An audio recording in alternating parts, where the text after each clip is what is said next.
Hello, হ্যাঁ, নমস্কার। নমস্কার। আমি বাংলাহান থেকে রিয়া বলছি। প্রথমত তো অনিরুদ্ধ সরকার আপনার থেকে এটা জানতে চাইবো গতকাল রাতে ঠিক কি হয়েছিল? কারা আক্রমণ করেছিল আপনাকে? গতকাল রাত্রে আমাদের যে বোলপুর শান্তিনিকেতনে আমি এই মুহূর্তে প্রবাসে আছি। হুম, তো এবং আমার বাড়িও বোলপুর শান্তিনিকেতনে। আজকে ডিএম অফিস ঘেরাও ছিল বীরভূমে, সেই কারণে আমার থেকে যাওয়া। তো হুম, আমি বিশ্বভারতী ক্যাম্পাস থেকে বাড়ির দিকে যখন যাচ্ছিলাম, তখন ভুবনডাঙ্গা বলে একটি জায়গা আছে। হুম। সেখানে একটি অ্যাক্সিডেন্ট হয়। ঠিক আছে? সেই অ্যাক্সিডেন্টে কি হতাহত হয়েছে না কারোর কিছু ক্ষত হয়েছে সেই দেখার জন্য আমি নামি। এবং কালকে আমি একাই ছিলাম, মানে মিটিং সারার পর আমি একাই বাড়ি ফিরছিলাম। তো সেই সময় হঠাৎ করে পাশেই, মানে 50 মিটারের মধ্যেই তৃণমূলের পার্টি অফিস। হুম, সেই পার্টি অফিস থেকে প্রায় 40-50 জন লোক হঠাৎ করে ওই আমাদের যে অ্যাক্সিডেন্ট হয়েছে ওখানে এসে, তার মধ্যে তারা নিজেরা বাকবিতণ্ডায় জড়িয়ে পড়ে। হুম। ওখান থেকে টানতে টানতে, মানে যাদের সঙ্গে অ্যাক্সিডেন্ট হয়েছে তাদের সঙ্গে পার্টি অফিসের দিকে তাদেরকে ঠেলে দেয়। হঠাৎ করে ওখান থেকে 15-20 জনের একটা মব আমার দিকে মানে আচমকা হামলা করে, একদম আচমকা এসে, মানে আমার ছিলে ফেলে, মানে একদম ছুরি দিয়ে বলে যে মেরে ফেলবো, এবং ওখান থেকে সাউন্ডও আসে যে বন্দুক নিয়ে আজকে একে শেষ করে দেবো। হুম। ক্যাম্পাসের ভেতরে এত হিন্দুত্ববাদী সংগঠন করা এদের বার করে দিচ্ছি। আপনি এই আর কি। আপনার উপর যারা আক্রমণ করেছিলেন তাদেরকে চিনতেন আগে থেকে? আগে থেকে চিনতাম না, তবে পরবর্তীকালে যেটা খবর পাচ্ছি, ওখানে যে লোকাল যে কাউন্সিলর হুম। কাউন্সিলর উপস্থিত ছিলেন, সেই ওয়ার্ডের কাউন্সিলর উপস্থিত, এবং তার ছায়া সঙ্গী শেখ সুফিয়ান সম্ভবত নাম। শেখ সুফিয়ানের নেতৃত্বে এই পুরো বিষয়টা হয়েছে। কি আছে, তার আগের দিন আমাদের বিশ্বভারতী ক্যাম্পাসের ভিতরে হুম। আমাদের যে কাশ্মীরের যে ঘটনা ঘটেছে, কাশ্মীরের ঘটনাকে নিয়ে আমাদের সাধারণ ছাত্রছাত্রীরা প্রতিবাদ মিছিল বের করেছিল, এবং এবিভিপি সেখানে সক্রিয় যোগদান ছিল। সেই মিছিলে যোগ দেওয়ার জন্য আমার বীরভূম আসা। হুম। তো তার মধ্যে এই সমস্ত এই যে ঘটনা। আক্রমণ হয়েছে আপনার ওপর, তৃণমূলের দিকে আঙুল দেখাচ্ছেন আপনি? একদম, মানে তৃণমূলের দিকে আঙুল দেখাচ্ছি না, এবং মানে যারা আক্রমণ করেছে তারা লিখিত তৃণমূলের মেম্বার। এবং আমি তো বলছি বারবার যে ওই ওয়ার্ডের যে কাউন্সিলর, সেই কাউন্সিলর ইনভলভ, মানে কাউন্সিলর প্রেজেন্ট ছিলেন। পরবর্তীকালে আমি জানতে পারছি যে উনি ওই ওয়ার্ডের কাউন্সিলর। আচ্ছা, এটা কি পূর্ব পরিকল্পিত বলে মনে করছেন? কোথাও থেকে আগের আপনার আমাকে, উপর একটা আমি বলছি তো, কালকের যে আমার উপর যে আক্রমণ, হুম। এই আক্রমণ একদম, মানে আমাকে কালকে মেরে ফেলার ছক। ঠিক আছে, কারণ একটা মব পুরো আহ, ধেয়ে আসে, এবং সেখানে বলা হয়, মানে বিভিন্ন আর্মসের নাম করে নিয়ে আয় এখানে, পুরো সেখানকার সাধারণ মানুষ ছিল, তারা আমাকে ওখান থেকে রেস্কিউ করে বার করে। আচ্ছা, সাধারণ মানুষরা এসে আপনাকে ওখান থেকে রেস্কিউ করে। হ্যাঁ, আপনি এফআইআর করেছেন ওনাদের নামে? জিডি জমা হয়েছে কালকে। আমি 1.5 ঘন্টার মতো বোলপুর থানাতে, মানে আমার ওই অবস্থাতেও আমি ফার্স্ট মেডিকেল করানোর পর আমাকে নিয়ে যাওয়া হয় বোলপুর হসপিটাল এফআইআর এর জন্য, কিন্তু সেখানকার আইসি থেকে পুলিশ প্রশাসন একদমই কোঅপারেটিভ করেনি। তারপর আমাকে আমার শারীরিক অবস্থা আরো অবনতি হয়, তো তারপর আমাকে এখান থেকে মহকুমা হসপিটাল, সেখানে কালকে রাতেই অ্যাডমিট করা হয়। জিডি অলরেডি হয়েছে। জিডি হওয়ার পর এফআইআর এর কি এখনো স্ট্যাটাস আছে আমার কাছে এই মুহূর্তে আপডেট নেই। তারা কি আদৌ হুম। মানে কোনো স্টেপ এগিয়েছে না এগায়নি, এখন আমি জানি না এই মুহূর্তে। এবং আমার কাছ থেকে এখনো পর্যন্ত কোনো কমিউনিকেশন আসেনি পুলিশের তরফ থেকে। শারীরিকভাবে আপনি অনেকটা দুর্বল রয়েছেন। মাথায় মাথায় প্রচন্ড আঘাত পেয়েছি। আমার ডান কান একদম পুরো অবশ হয়ে গেছে। তো ভয়ঙ্কর একটা পরিস্থিতি। আপনার উপর যে আক্রমণ করা হলো তার প্রতিবাদে কি কোনো কর্মসূচি রেখেছেন আজকে আজকে বোলপুরে? আজকে বোলপুরে, শুধু বোলপুর নয়, দক্ষিণবঙ্গ জুড়েই আজকে মানে বিক্ষোভ কর্মসূচি হচ্ছে সমস্ত জেলা হেডকোয়ার্টারে। হুম, এবং বোলপুরেও আজকে বিক্ষোভ মিছিল আছে 4টে থেকে। হুম। কোথাও কি মনে হচ্ছে না যে তৃণমূলের কাউন্সিলর জড়িত রয়েছিল বলে আপনার এফআইআর নেওয়া হ্যাঁ, হচ্ছে না? একদম একদম তৃণমূল জড়িয়ে আছে বলে পুলিশ কাজে কাপুরুষের মতো কাজ করেছে। এবং মানে আমাদের কার্যকর্তারা কালকে রাত্রেই থানাতে বলে এসেছে হুম। যে যখন মুর্শিদাবাদে মানে লুঙ্গি বাহিনী আক্রমণ করে, তখন আপনারা গিয়ে পেট্রোল পাম্পের ভিতরে নোকান।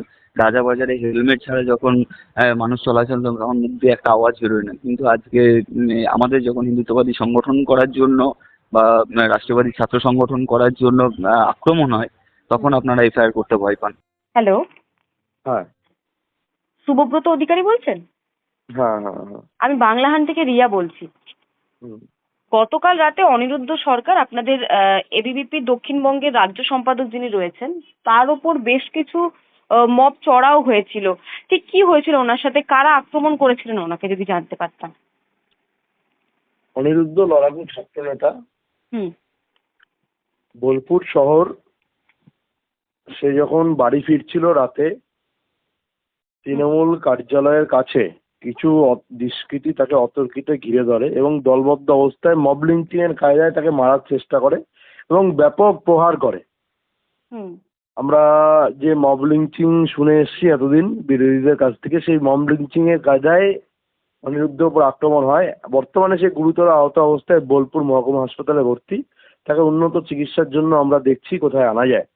এটা যারা করছে তারা যেন মনে রাখে ইতিহাসের পুনরাবৃত্তি হয়। চরম চরম ঢাক আজকে তারা বাজাচ্ছে, কিন্তু 5 বছর পর ঢাকও থাকবে, নকুলদানাও থাকবে, কিন্তু সেটা কার হাতে থাকবে তারাও জানে না। সুতরাং গণতান্ত্রিক ব্যবস্থায় হুম। এ ধরনের আক্রমণ নিন্দনীয়। একজন ছাত্রনেতাকে প্রকাশ্যে মব লিঞ্চিং করা হুম। বা মব লিঞ্চিং এর চেষ্টা করা এ অত্যন্ত নিন্দনীয় এবং গরিত অপরাধ। সে রাতের বেলা বাড়ি ফিরছিল এবং কোনো বিনা প্ররোচনায় তার উপর আক্রমণ হয়েছে। কি মনে পুলিশ কারা আক্রমণ পুলিশ এফআইআর করতে গিয়েছে, পুলিশ এফআইআর নেয়নি। কারা আক্রমণ করেছেন? কারণ তৃণমূল আশ্রিত দুষ্কৃতীরা, এবং তৃণমূল আশ্রিত বললে ভুল হবে, তৃণমূলের নেতারা, ওইখানকার নেতা সুকান্ত হাজরা এবং একজন জেহাদি, তার নেতৃত্বে কিছু জেহাদি এবং তৃণমূলের হারমাত বাহিনী বর্বরোচিত আক্রমণ করেছে। নক্কারজনক ঘটনা। কোনো ব্যক্তিগত আক্রমণ মনে করছেন না? না না, এর সাথে কোনো ব্যক্তিগত সম্পর্ক নেই এবং এর বিরুদ্ধে আজকে দক্ষিণবঙ্গের জেলায় জেলায় আমাদের পথে নামবে। আগামীকাল আমরাও প্রতিনিধি দল নিয়ে অনিরুদ্ধর ওখানে বোলপুরে আমরা যাব এবং আমরা পুলিশ সুপারের সাথে কথা বলবো এবং বৃহত্তর আন্দোলন এই নিয়ে আমরা গড়ে তুলবো। অনিরুদ্ধ এবং যারা দলীয় কর্মসূচি শেষ করে বাড়ি ফিরছিলেন? হ্যাঁ, সাংগঠনিক কর্মসূচি যেরকম চলতে থাকে একজন ছাত্র নেতার, বিভিন্ন জায়গায় সম্পর্ক প্রবাস করে বাড়ি ফিরছিল রাত্রেবেলা, তখন তার উপর এভাবে অতর্কিত হামলা হয়েছে। বলে মনে করছেন কি? না, পূর্ব পরিকল্পিত বটেই, পরিকল্পনা অনেকদিন ধরেই ছিল। ও বোলপুরে জনপ্রিয় হয়ে উঠছিল, সন্ত্রাসদীর্ণ বোলপুর, যেখানে সন্ত্রাস কবলিত এলাকা, সেইখানে ও শাসকের চক্ষুশূল হয়ে উঠছিল। সেই পরিকল্পনা থেকেই এই আক্রমণ হয়েছে, যাতে বোলপুরে কোনো শাসক বিরোধী শক্তি কেউ মাথা তুলে না দাঁড়াতে পারে, এই কারণেই ওর উপর আক্রমণ। অনিরুদ্ধ সরকারের উপরে যে হামলা হয়েছে, সেই হামলার প্রতিবাদে কি কি কর্মসূচি রেখেছেন সারা রাজ্য জুড়ে? আজকে দক্ষিণবঙ্গে সব জায়গায় প্রতিবাদ হবে। দক্ষিণ কলকাতাতেও আজকে প্রতিবাদ সভা আছে। পুরো রাজ্য জুড়ে প্রতিবাদ হবে। আগামীকাল আমি এবং এবিভিপি প্রতিনিধি দল ওখানে আমরা যাব। এর পাশাপাশি যারা এই ঘটনা ঘটিয়েছে তাদেরকে আমরা স্পষ্ট ভাষায় হুঁশিয়ারি দিতে চাই, পৃথিবীটা গোল, এই পৃথিবীতেই দেখা হবে। 5 বছর বা 10 বছর পর মার্কেটে আমরাই থাকবো, আমাদের সাথেই দেখা হবে। নকুলদানা চরম ধাপ তখনও থাকবে, কিন্তু তখন কার হাতে থাকবে তারাও জানে না। সুতরাং ইতিহাসের পুনরাবৃত্তি হয়, তারা যেন এটা মনে রাখে, কড়াই গন্ডায় এর হিসাব হবে। আচ্ছা, অনিরুদ্ধ সরকার যখন ফিরছিলেন তখন কি তিনি একা ছিলেন নাকি আরো অনেকে ছিল সাথে? তার সাথে একজন ছিল। তার উপরে চড়াও হয়েছে? হ্যাঁ হ্যাঁ হ্যাঁ, মূল লক্ষ্য অনিরুদ্ধই ছিল, ওই জন্য অনিরুদ্ধের উপর আক্রমণ হয়েছে। আচ্ছা, যারা আক্রমণ করলেন অনিরুদ্ধ সরকারের ওপর, তাদেরকে চিনতে পারবেন? উনি দেখেছেন, মুখ দেখেছেন? হ্যাঁ, উনি নাম মেনশন করেছেন বাকি জায়গায়, উনি নাম সবার জানেন।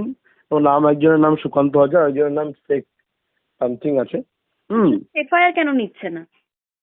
এফআইআর নিচ্ছে না বোলপুরের পুলিশ। উনিও অনুব্রত নকুলদানা খান আর কি, ওই নকুলদানা বাবার শিষ্য, তো এই কারণে নিচ্ছে না। হ্যাঁ, চটি চাটলে তো আর এফআইআর নেওয়া যায় না। বাংলা হান্টের আরও খবর দেখতে নজর রাখুন। বাংলা খবর মানেই বাংলা হান্ট।